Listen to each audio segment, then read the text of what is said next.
Hey, I'm Dr. Chip Cole. I'm a quadruple board certified plastic surgeon, and today I'm going to talk to you about endoscopic brow lifts. An endoscopic brow lift is a procedure we do to contour the brow by doing minimal access incisions.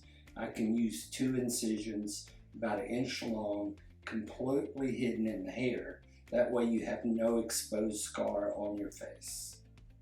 An endoscopic brow lift is definitely worth the investment because, like I like to say, you're worth it. But also, it gives you a natural contour to your brow, and it does not elevate your brow like a traditional brow lift where people are concerned about looking surprised. A traditional or old school brow lift versus a modern endoscopic new wave brow lift is that with an old brow lift you get a larger scar and you get vertical elevation of your brow, and it can make people look very surprised. A new endoscopic type brow lift is completely hidden in your hair and it contours your brow because the outer half of your brow tends to go down, and with an endoscopic approach you can contour your brow and make it look much more natural. It lasts longer, and it's also no scar visible. The potential problems or challenges you can have with an endoscopic brow lift are very short-lived. And what I mean by that is when we're tightening the deeper layers, sometimes you'll get a little bit of almost a stair step, or you can feel just a little knot where the deeper suture is holding things in place. That always smooths out and resolves. But in the beginning, people don't like that they can feel a little knot in their hair. And the other thing is, if a person is completely bald, we can still do the procedure and we can hide it to where it's not noticeable, but you will have just a little bump where the suture is until it dissolves. An endoscopic brow lift is rarely uncomfortable or painful.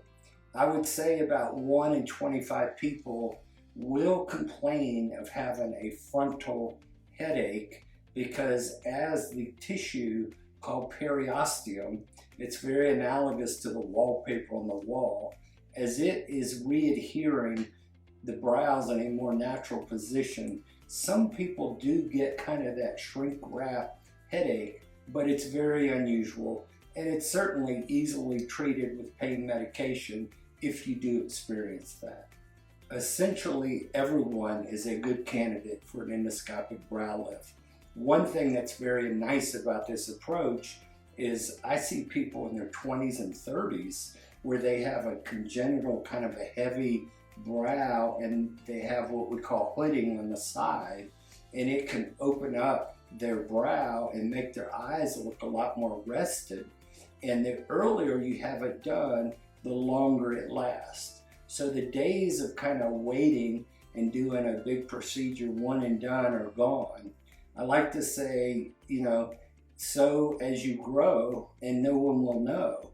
So it's one of those things that the more natural you look, the longer it lasts. You have to start earlier to have that achieved.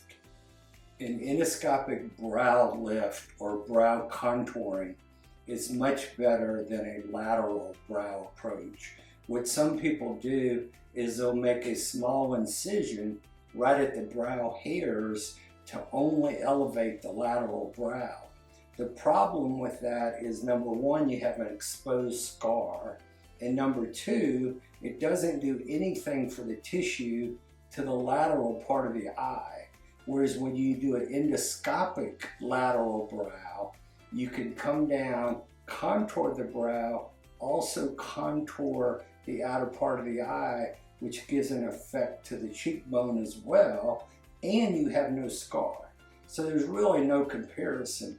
One is something people do because they don't do that endoscopic approach.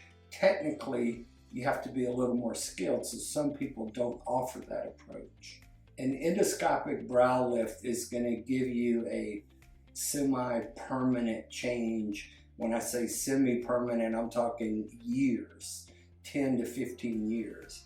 When you do Botox, it is affecting the balance of the muscles. So the only way you're getting a lift with Botox is the muscle that pulls the brow down is being relaxed with the toxin.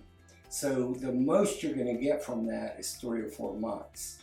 The other thing is you can do it one time and 3 or 4 months later do it again and your brow will act differently because it's not as precise. So when people have that Spock brow look like this with the V brows, that's always from Botox. That's never from an endoscopic brow lift. Because if you do the brow contouring with an endoscope, there should be no evidence that you've had any surgery at all. You just look more rested. You don't have that Botox look. Please make sure to subscribe. The results of an endoscopic brow lift are what I like to call semi-permanent. And what I mean by that is it lasts for 10 to 15 years because you're going to have other changes. Gravity does not go to sleep at night when we do. So over time, 10, 15 years, your brow might descend a little bit, but you're always going to be in better shape. I like to joke around and say when you're 100, you're only going to look 85. You have the ability to wash your hair after you have an endoscopic brow lift. The first week, I tell you to do what I call finger pad massage, kind of gently. I don't want vigorous scrubbing like you're at the beauty shop. After 1 week, you can wash your hair like you normally do. But we like you to go at least a day, sometimes 2, without washing your hair. And then if someone can assist you, you can lean your hair back and they can either wash it at the sink or you could do it in the shower.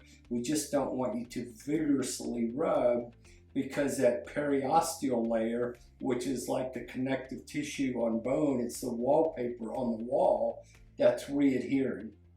And you don't want to feel like you're, taking away those adhesions so you have a better long-term result. Typically, there are 2 access incisions for the endoscopic brow procedure. One on the side and another one on the other side. Rarely, I'll put another small one on top where you might have 4 small, but they're like 1 inch. So the most you would have is 4 inches total as compared to an external or non-endoscopic brow lift is going to be probably 3 times that length of incision. The good news is when you close it properly and you just part the hair, you literally cannot find the incision. So if it's done properly and it's concealed in the hair, you don't even notice a scar. When we make an incision, technically you always have a scar, but when people talk about a scar, they usually mean something disfiguring or something noticeable. That's why it's essentially scarless. And the good news is, even if you could see a fine scar, it's hidden in your hair. There's no scar on your face. When endoscopic procedures first started in the very early 90s, I was one of the pioneers, and there were a handful of us across the country that were doing these. We were used to doing brow procedures where we lifted the brow vertically. And once I discovered that it was more of a contouring, then you don't raise the hairline. You shift the outer brow and you recontour it, but you don't do anything to the medial brow. So therefore, with modern endoscopic brow procedures and with experienced hands, you do not move the hairline.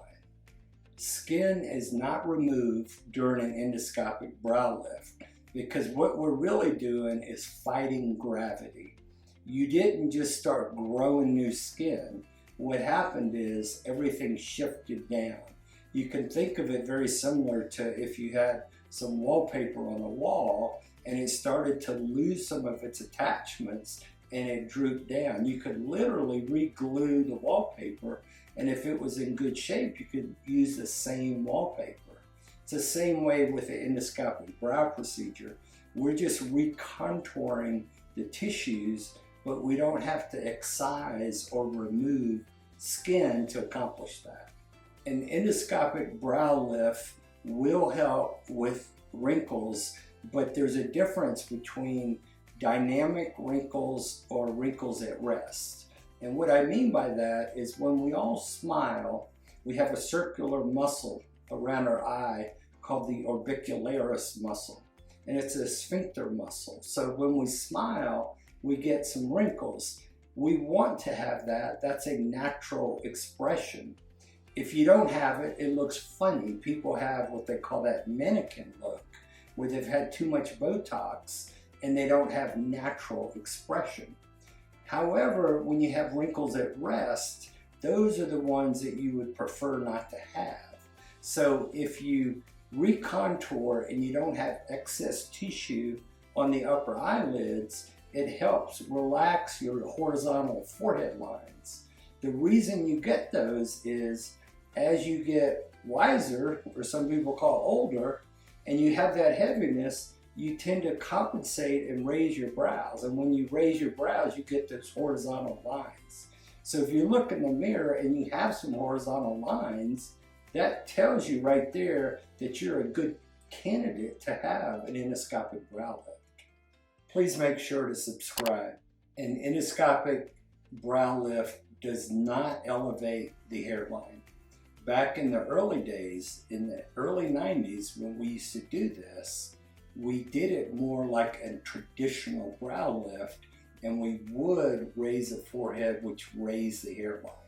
But the way to do it in the modern technique is to recontour the brow so it does not raise the hairline. So if you have a high hairline, it's not a problem. The other thing we can do if someone has a very elevated hairline is we can use a wrinkle in the forehead because the incision completely hides. So I have a lot of people that are fully bald, and I put the incision in a fine line they have in their forehead so they don't even have one on top. But most people prefer to have it higher up because when you talk to someone, that's why we always say you communicate face to face. So you're looking at the central face, which I call the oculus. So you're looking eyes and mouth face to face. You don't look up higher on somebody's scalp. So that's another reason you don't have to worry about it. When I perform an endoscopic brow lift, 90% of the time I do it with 2 1-inch access incisions. These incisions are placed in the hair and they heal very, very well, and you don't get a scar or anything disfiguring.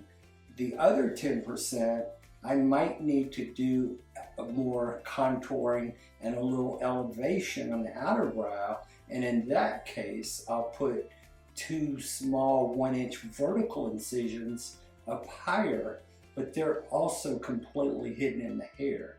So the good news is if you're in the 90% with 2 incisions, you're not going to have anything on your face. If you need to have a 3rd and 4th, you still have it completely hidden in the hair. And I've done this many, many times on people that are completely bald, and you literally cannot even see the incision once it heals.